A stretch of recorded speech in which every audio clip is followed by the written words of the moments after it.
Hello everyone and welcome back to the channel. In today's review we're going to be taking a look at the Transformers Netflix War for Cybertron Deluxe class Wheeljack. Now out of every wave that we appear to be getting for these Netflix Transformers figures, there is always a repaint that stands out from the rest of them, and Wheeljack here I definitely believe is the standout out of wave 2. Of course he isn't as good as that of Elita 1 and Bumblebee, but as repaints are concerned I for sure think that this is by far the most visually interesting release. I would roughly say that 85% of this figure is indeed painted, and initially you wouldn't necessarily suspect that. This entire front section here is indeed painted. All of the white that you see here on the front of the vehicle mode as well as here on the sides is paint. It is actually this darker colour that we do get throughout it, which is indeed the moulded plastic, which I'll showcase more once we go through the transformation. You can see that we've got the incredibly iconic and clean green and red stripes there for Wheeljack. As we take a look here for the side of the vehicle, I really do love the battle damage that we do have here for the sides. You'll notice that there are no sponsorships nor decals here on the sides. However, as this is supposed to be Wheeljack based on his appearance from Siege, in which he was a Cybertronian vehicle mode, it stands to reason that he wouldn't have any of those almost Earth mode-esque sponsors. But you can see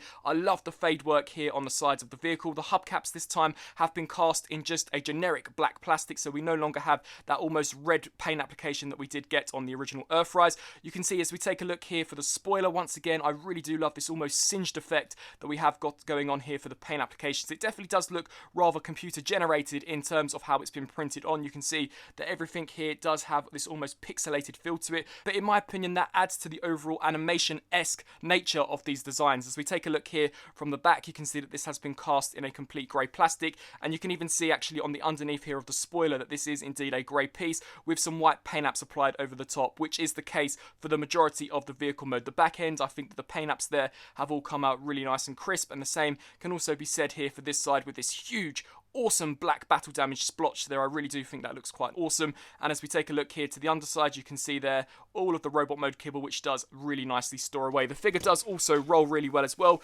which is fantastic. And of course, for a comparison, let's bring out the original Earthrise Wheeljack. Now, something which you'll notice straight off the bat, other than the fact that this one here has battle damage, is that this is a lot more of a white colour scheme than as opposed to the off-white that we got with Earthrise Wheeljack. Personally, my only major gripe in terms of the colour of this figure was that it looked as if though it had been exposed to sunlight for too long. So to see here with the Netflix release that they have actually perfected that and have given us a more bone white colour scheme, I'm definitely all for this. Just bringing them in here for a closer look, you can see that the blasters are exactly the same in terms of moulding. However, where this one was cast in, I believe it was a white plastic and painted over with a gunmetal, this one is just completely cast in a grey plastic, which in my opinion I don't think looks too bad whatsoever. I would have liked it if they could have actually given us an additional accessory with this figure, such as a rifle like we see Wheeljack use in the Netflix anime show. But nonetheless, you can see there that in terms of vehicle modes, the moulding is exactly the same. It is merely just the paint applications, and you can see the cleaner look that we have here for the Netflix version in terms of the lack of sponsorships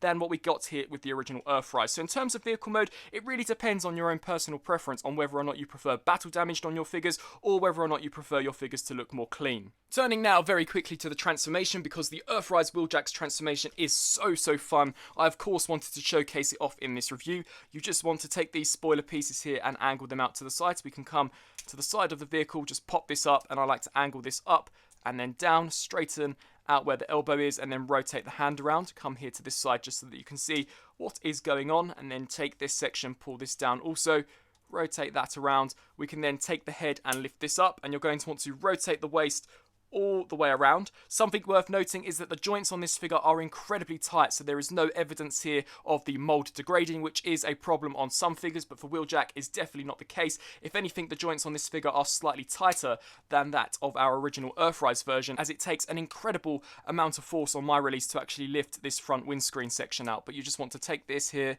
and snap that nice and securely into place. We can then take these pieces here. They've also slightly refined the sculpt as well, so that these pieces are nowhere near as easy to pop off as they were on the original Earthrise version. Just collapse that down, snap that into place, and of course untab the ankle joint so that this is all loosened up for robot mode. Come here to this section and repeat the exact same process. Just angle this all the way down, fold this section and snap that into place.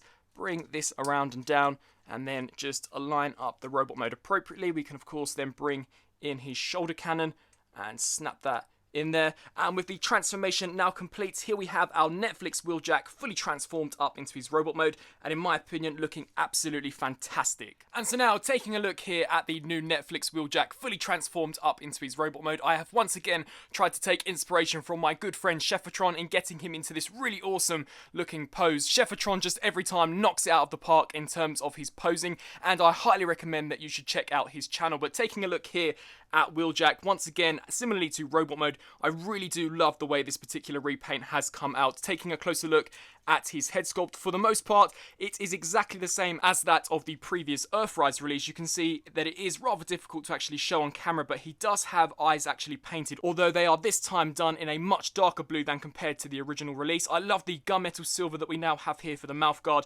as well as for the ears. I would have maybe liked it if they could have found a way to make the ears transparent, as in the Netflix show they continuously lit up whenever Wheeljack would talk in order to pay a nice homage to his original G1 self. You can see here that the shoulder cannon once again does sit up here on the top, and you can also see this almost specular paint application that we have got going on here for this back section. This once again has been completely cast in a grey plastic and has been completely painted, which I absolutely love, as honestly they could have just cast this in the same type of plastic that we got on the original Wheeljack and had just put these lines on and perhaps some black battle damage, but I really do like that they've gone the extra mile in order to give us this almost faded singed look, which definitely amplifies the look of battle damage. As we take a look here for the actual shoulders, I love all of the paint here. This has been completely painted in this almost white paint with some darker highlights applied over the top, as once again this is a complete dark grey piece. As we take a look here for the elbows, this also is just a complete black plastic, but they have actually painted one of the elbow joints, which in my opinion is rather odd and is something that I was not really expecting. However,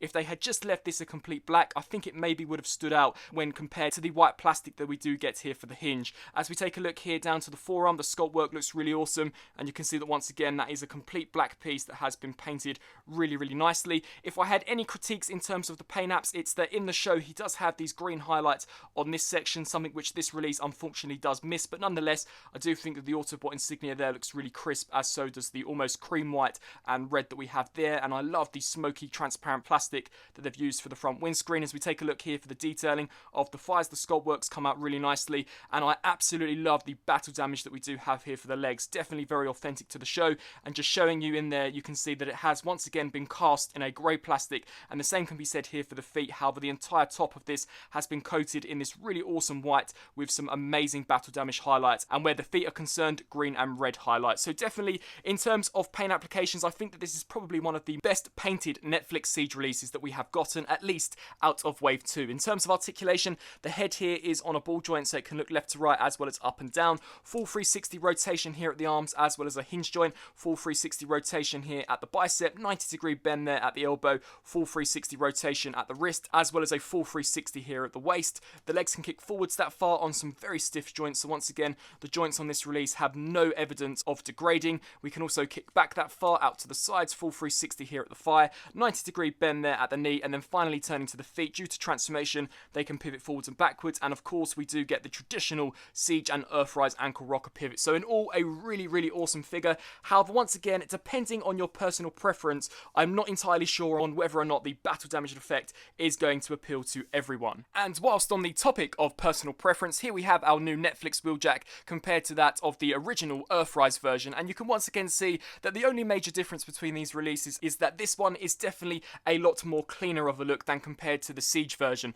The Siege figures have always been renowned for having battle damage, and I think that that is definitely where they are taking the Netflix figures in terms of paint applications, as this one is just completely decked out in battle damage paint apps, whereas this one is a lot cleaner. However, you can see the overall vibrancy to this one is a lot more evident than compared to this one. This one was mainly cast in that white plastic than as opposed to painted, but you can see that when comparing the shoulders, and then as we take a look here at the legs, that this one here just looks so much more awesome. The paint applications definitely adds an extra layer of not only authenticity due to the glossy nature, but it also makes the figure feel a little bit more premium and really like a Takara Tomy product. So in terms of personal preference for me, I really do love the Netflix version, although the original Earthrise version is a really nice looking figure on its own. And here for a very quick Netflix Wave 2 Deluxe class size comparison, here I have the entire second wave of Netflix releases for the Deluxe assortment, and in terms of a ranking, Bumblebee is definitely ranked at number 1, Elita 1 for sure takes spot number 2. I was really torn between Wheeljack and Impactor, however,